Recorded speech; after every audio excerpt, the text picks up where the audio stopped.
In the early hours of the 10th of October, a 19-year-old woman was attacked on Belgrave Road, Clifton. The university and the police have urged students to take care when walking home from a night out. Detectives are urgently seeking information on 3 men who are not suspects but who might know more about the incident. This CCTV imagery has been released of the 3 men, and the suspect has been described as tall, muscular, dark-haired and between the ages of 20 and 25. We asked a few of our students just how safe they felt when walking home from a night out.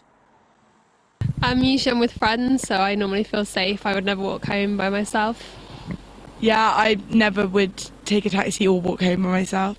I've never felt threatened myself on a night out, so I feel, and obviously you hear about these incidents, but I've never actually felt I'd had any personal danger to me, so I feel quite relaxed. If I was a girl it might be different, but I feel personally feel quite safe. When I've had a drink I do, which is probably not the best mindset to have really. What about you? Yeah, I always think that I'm going to be fine, but like in hindsight with all the recent stuff that's been going on, I've had a conversation with my girl housemates and we've been like, we really should stop doing that. To find out more, we spoke to Detective Inspector Mike Buck from the Avon and Somerset Constabulary. Hi, thanks for meeting us, Mike.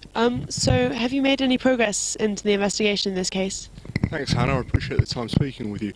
As has been reported, we've made 2 arrests in connection with the attack back on the 10th of October, and those men are now on bail while the investigation continues.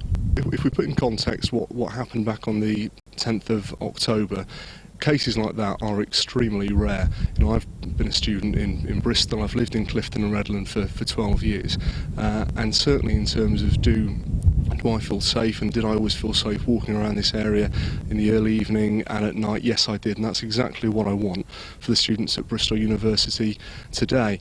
That's why in response to this incident we stepped up patrols immediately. We worked very closely with the local team here, but also with university security, just to make sure that people do feel safe when they're out in the early evening and when they're out at night. Thank you. What about men? Because we found that a lot of guys that we've asked have felt perfectly safe walking around, as opposed to the girls who do carry around rape alarms and such. Do you think men should be more vigilant? Well, sexual violence is something which is underreported, and that's a UK-wide issue. Now, most victims of sexual assaults which would happen in the circumstances like this do come forward and do talk to us. But I suppose my appeal is if you've been a victim of a sexual assault at home and you know that person, then there's still really lots of things that we can do to try and support you and to look after you.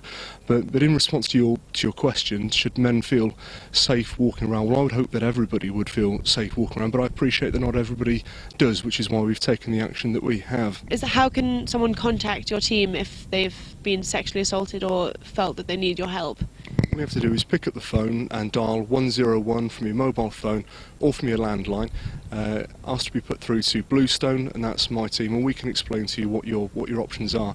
And also you can go to the website rapeaware.org.uk, and there's loads of information on there about my team and what we do and how we can help you. Thank you. This unsettling incident has reminded us that the streets of Bristol are not always as safe as they seem.